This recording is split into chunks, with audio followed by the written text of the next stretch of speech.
Hello everyone, I'm Afternoon Tea with Humans, and today I have the 14th episode of my Avatar The Last Airbender in Minecraft series.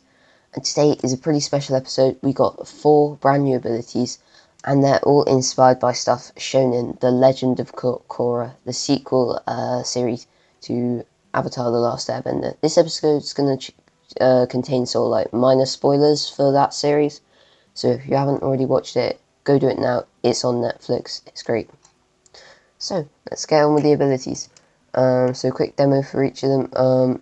Got loads of cool abilities. We have some bloodbending, the grappling hook wire from the Republic City Police Department, some instant combustion bending, and some spiritual projection. So all these abilities are off, so I'll just smash this chest and get some of the abilities. A lot of people have been asking, how do you get this, or like infinite chests with infinite amounts of items in them. It's just a simple clone clock. So here we have the template chest, and under it is a command block that's constantly cloning it up here, just using some very simple relative coordinates. So let's get rid of these and do a quick demo for each of these abilities. So starting with spiritual projection. If I go into F5 mode, this looks a lot better, and if I throw this ability down, you can see I turn into sort of like a spiritual projection of myself, and I sort of fly off a little bit in the direction I'm facing when I use the ability before returning to the spot I am now. So I'm pretty sure Jinora uses this to help break Kai out of prison. Yeah, this is great for sort of like peeking corners and just investigating sort of like enemy areas or something like that, just checking out all stuff like that. Next up we have some combustion bending. This is pretty simple to program. I don't think it's necessarily as cool as the others, but I still think it's good. So if I use this ability at random, it selects one of the creepers nearby me and blows them up with combustion bending. So yeah, I just throw this and just a random creeper by me is damaged by an explosion.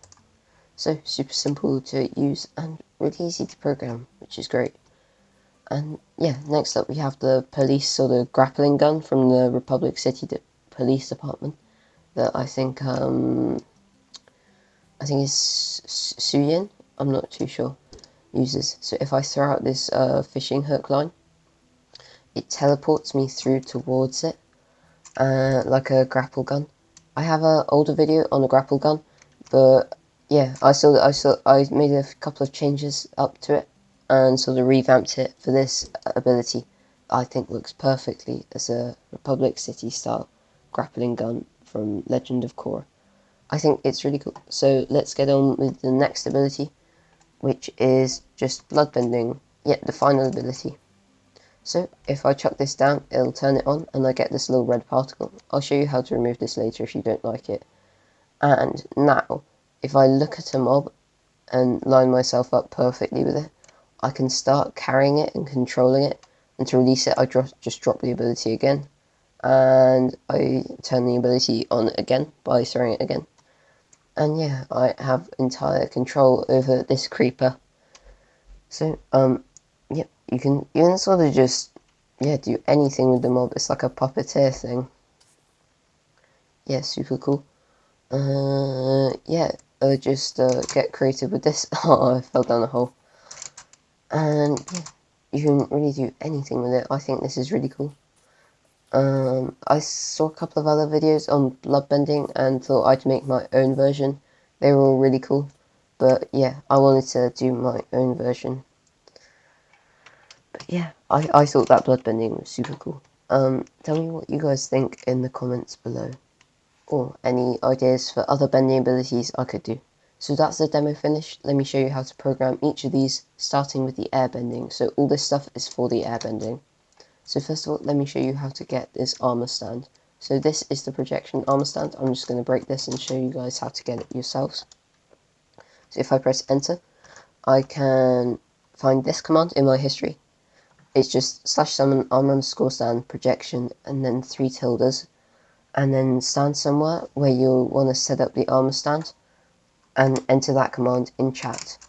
Because I have these command blocks running, it's not gonna, it'll turn it invisible, but sort of as soon as I summon it in, but it won't for you guys.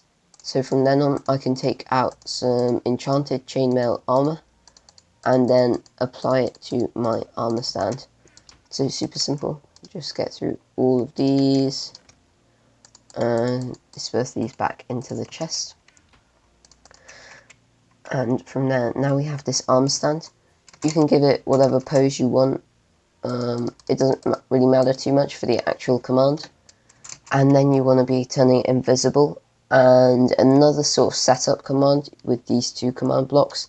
So just pause the video and type them out if you're going to be using the airbending ability. So this first one gives the armor stand rename to projection, invisibility when the command is activated. And this one gives, if you have the projection tag, it gives you invisibility. So you can just pause the video on those commands and type them out into respective command blocks. And now if I flick on this projection, armor stand turns invisible. And I think it's reminiscent of the spiritual projections from Legend of Korra. So this doesn't use any scoreboard, just a couple of tags. First command block you're going to need is this one. So this means when you drop an item renamed to projection, it gives you a tag called project or project. And then this one, if you have the project tag, it teleports that armor stand called projection in front of you facing towards you. And then this one flips it 180, so it's facing away from you in front of you. And then the item called spiritual projection is killed with that command block. And then this one teleports the projection armor stand forward in the direction it's facing, giving sort of the illusion of sort of like you shooting it out. And then this one teleports anyone with the projection tag to the armor stand called projection. And then this final command block tests if there's any one with the project tag. And so what this does is just, if anyone has the project tag, it just means the ability is active, that's all it does. And then it takes a comparator signal, runs it through this big delay using repeaters, as you can see on screen, before activating these two command blocks. This one takes away your project tag, and this one returns you to your original spot. If you extend the repeater delay beyond what I have on screen, you're going to need to change up this number to get it to put you back exactly where you were. And then finally, this one just takes that armor stand back up here to this chest. You're going to need to change up these coordinates if you want it to go to these last three regular world coordinates, if you want it to take the armor stand back where you want it to be. So yeah, this ability is super cool. I can just use it by dropping the item rename to spiritual projection. It shoots me out as that and takes me back exactly where I were. I was super pleased with this one. I thought it was really cool. Next up we have the instant combustion bending. This one is super simple. You don't need any armor stands. It's just this kind of long execute command. So at the item called combustion bending instant, anyone with some radius selectors, it creates an instant explosion at them before killing any items active in the world. So yeah, super simple to use, just blows up anything. Quick side note, I've added a delay in ticks here of 10, just to make sure that there's enough time for any entities that get hit by the instant explosion to die. And then this contraption over here, this one is for the Republic City grapple wire. So yeah, just throw out a fishing rod. Wherever the bobber lands, it'll teleport you to it. Well, sort of, it's a slow teleportation that gives the illusion of reeling you in that I thought was super cool. And this relies off a first command block that tags you if you're... So as soon as you use the ability, it gives you a grapple tag. This command block isn't necessary. I guess I forgot to destroy that one. This one, anyone with the grapple tag, it kills the fishing hook when you arrive at it. So once it reels you in and it's finished reeling you in, it kills the fishing hook. That's all this command block does. And then this one, test whether there's a fishing hook in the world, which will lead for this first one. This one just removes your grapple tag instantly, constantly, except when there's a fishing bobber in the world. So if you throw out the fishing bobber, it allows you to have the grapple tag, which allows you to be reeled in. And then we have a short delay before this command block starts reeling you in towards it. So notice the way it doesn't instantly start reeling me in, and it doesn't work instantly as it touches the ground. So next up we have the bloodbending command. So this sort of uses my personal switch system, where you can throw an item and it switches an ability on, and then you throw it again to switch it off. That I thought was really cool. I use it in a couple of my abilities. I think this exact system was used in my, I think it was like the drill cutter from the drill episode of original Avatar: The Last Airbender series. But yeah, this is just like a bloodbending that can be used at any time of day. That I'm pretty sure Tarlok does in the sort of like a judge's room flashback scene when they're, I think they're putting him on trial. Yeah, really good scene. This one, when you drop the item, it's swap. If you have a water false tag, it gives you a water true tag.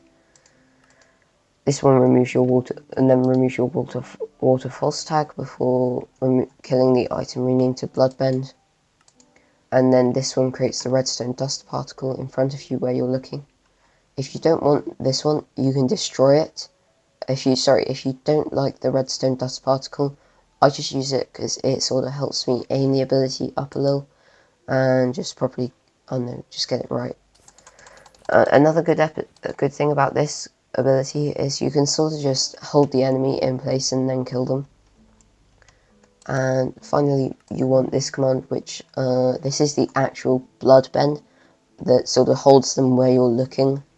So if you have the water true tag, meaning the ability is active, sort of in front of you where you're looking, it creates almost invisible sphere a few blocks in front of you where you're looking, and anyone that gets caught within that sphere gets teleported to the center of the sphere, and the sphere is constantly updated to the direction you're looking in.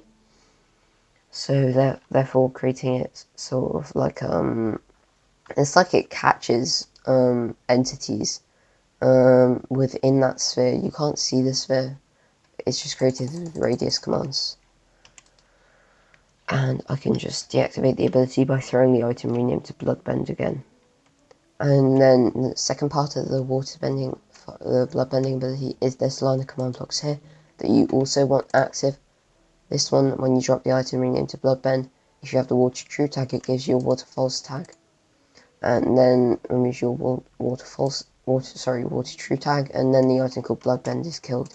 So what this does is when you drop the item called Bloodbend, if you have your water false tag, it swaps it for a water true tag. And if you have your water true tag, it swaps it for a water false tag. And once you've done programming this to get it to work, you're going to want to tag yourself with, water false, with either water false or water true, each symbolized by water T and water F. That's pretty much it for this episode. If you had any trouble, please leave a comment. However, currently I'm having issues with my Wi-Fi that I believe will be resolved within a fortnight. So I'm not sure I'll be able to reply to comments, and I'll be uploading videos using the data on my phone by creating a hotspot. So I probably won't be as active on my Discord or in my comment section. I hope you guys have enjoyed this video. If you did, please leave a like and subscribe.